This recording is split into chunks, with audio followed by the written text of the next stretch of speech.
King and queen of the ring tournament पूरी तरह से खत्म हो चुका और काफी सारे रुख बदलते हुए देखे हमने उस मैच के दौरान। जिस तरीके से रिंग जनरल ने पूरी तरह से क्राउन जीत लिया है और दूसरी तरफ नाया जैक्स ने उस क्राउन को जीता। जिस तरीके से ट्रिपल एच भी हमें दिखे king of the ring tournament में। लेकिन हमने एक मैच जिस तरीके से देखा कि आखिरकार डोमिनिक मिस्टीरियो मदद करने आए थे बेकी लिंच की, जिस तरीके से बदला लेना था वो भी लिव मॉर्गन से, लेकिन गाइस कुछ उल्टा ही हुआ और पूरी तरीके से वुमेन चैंपियनशिप जीती लिव मॉर्गन ने। जिस तरीके से हमने देखा इस बार मंडे नाइट रो पे भी वही मैच हुआ, लेकिन जिस तरीके से डोमिनिक मिस्टीरियो ने फिर वही गलती करी और पूरी तरह से जजमेंट डे नाराज दिखा मैं, वो भी डोमिनिक मिस्टीरियो से। लेकिन आज के इस वीडियो में बात करने वाला हूँ जजमेंट डे के बारे में, ब्रॉन स्टोन के बारे में, डेमिन प्रिस्ट के बारे में और साथ ही साथ ड्रू मैकिंटायर के बारे में। जिस तरीके से काफी ज्यादा तहलका मचता हुआ नजर आ रहा है। और आपको एक चीज और बता देने वाला हूँ, 14 जून को होने वाला है क्लैश एट द कैस्टल। और मैं ये भी मानता हूँ कि आखिरकार रेसलमेनिया के बाद से WWE काफी ज्यादा बोरिंग हो चुका है, लेकिन ये सिर्फ 14 जून तक है। 14 जून के बाद फिर पूरी तरह से WWE में एक नया दौर चालू होने वाला है, जिस तरीके से जुलाई में वो भी मनी इन द बैंक। और साथ ही साथ आज मंडे नाइट रो पे काफी सारी बातें हुई ब्लड लाइन के बारे में, जिस तरीके से ड्रू मैकिंटायर ने जो कुछ भी कहा। और मैं आपको पहले ही लेके चलने देता हूँ मंडे नाइट रो की शुरुआत जिस तरीके से करते हुए नजर आते हैं रिंग जनरल, और उनके मुंह से काफी सारे बड़े शब्द निकलते हैं और उनका बिल्कुल साफ कहना होता है, जिस दौरान वो कहते हैं कि आखिरकार मैंने king of the ring tournament जीता और मैं पूरी तरीके से हकदार बना इस क्राउन के। और साथ ही साथ मैंने हराया रैंडी ऑर्टन को। जिस तरीके से मेरे सामने काफी सारी कठिन परिस्थितियां भी आई,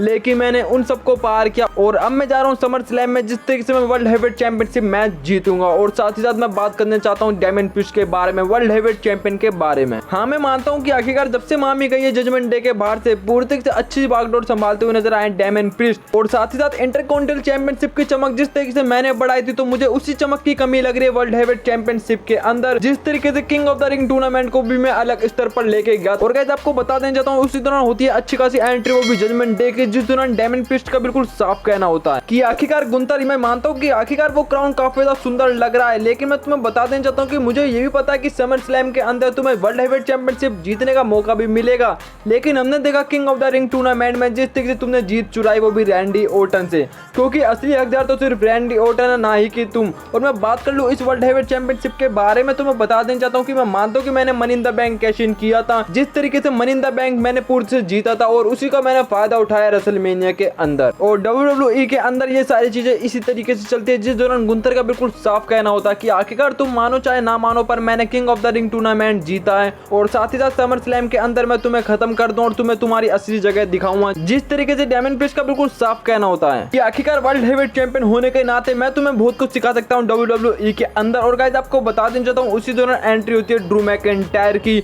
जिस दौरान पूरी तरह से बहस होती हुई नजर आती है डेमिन प्रिस्ट बनाम ड्रू मैकिंटायर के बीच। और गाइस ड्रू मैकिंटायर का बिल्कुल साफ कहना होता है एंट्री के दौरान कि आखिरकार सीएम पंक को काफी ज्यादा धन्यवाद देना चाहिए मुझे, जिस तरीके से मैंने उसे इंजर्ड कर रखा और वो लड़ने की हालत में नहीं है WWE के अंदर।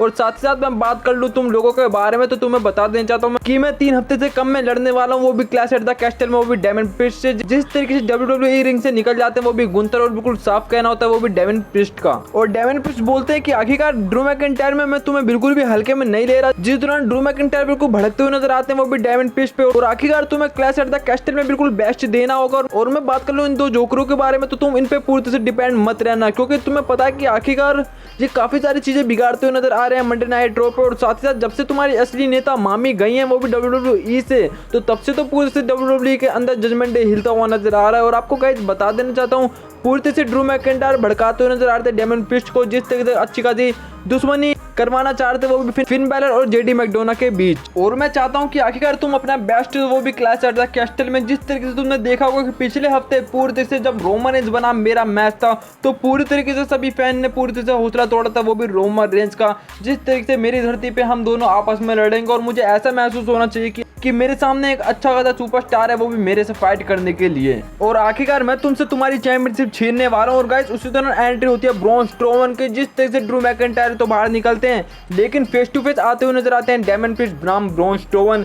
जिस तरीके से मुझे कहीं ना कहीं उम्मीद है कि आखिरकार ब्रॉन स्ट्रोमन ने पूरी धमकी दी थी उनकी वर्ल्ड हेवीवेट चैंपियनशिप के लिए, कि आखिरकार इन सारे चैलेंजेस के बाद मैं तुमसे भिड़ने वाला हूँ तुम्हारी वर्ल्ड हेवीवेट चैंपियनशिप के लिए। और गाइस अब मैं बात कर लेने वाला हूँ डोमिनिक मिस्टीरियो के बारे में। तो आपने देखा था king and queen of the ring tournament में पूरी से मदद करते हुए नजर आए थे बेकी लिंच की, वो भी डोमिनिक मिस्टीरियो, लेकिन इत्तेफाक से पूरी से जीत हासिल कर ली थी लिव मॉर्गन ने। जिस तरीके से मंडे नाइट रो पे बात करते हुए नजर आए थे डोमिनिक मिस्टीरियो रिया रिप्ली से, और रिया रिप्ली ने बिल्कुल साफ कहा था कि आखिरकार तुम्हें इस मैटर को मंडे नाइट रो पे संभालना पड़ेगा। जिस तरीके से स्टील केज मैच हुआ था बेकी लिंच बनाम लिव मॉर्गन के बीच, जिस तरीके से डोमिनिक मिस्टीरियो की एंट्री फिर हुई थी, लेकिन आपको इससे पहले बता देना चाहता हूँ जब गाइस एंट्री हुई थी ब्रॉन स्ट्रोमन की, तो उस दौरान मैच हुआ था जेडी मैकडोना का। जिस तरीके से ब्रॉन स्ट्रोमन ने तो मैच जीत लिया था, लेकिन जेडी मैकडोना ने उस मामले को इतना बेचीदा कर दिया, वो भी चेयर मार के ब्रॉन स्ट्रोमन के, कि आखिरकार ब्रॉन स्ट्रोमन के अंदर इतना गुस्सा था कि आखिरकार जेडी मैकडोना को खत्म करने ही वाले थे।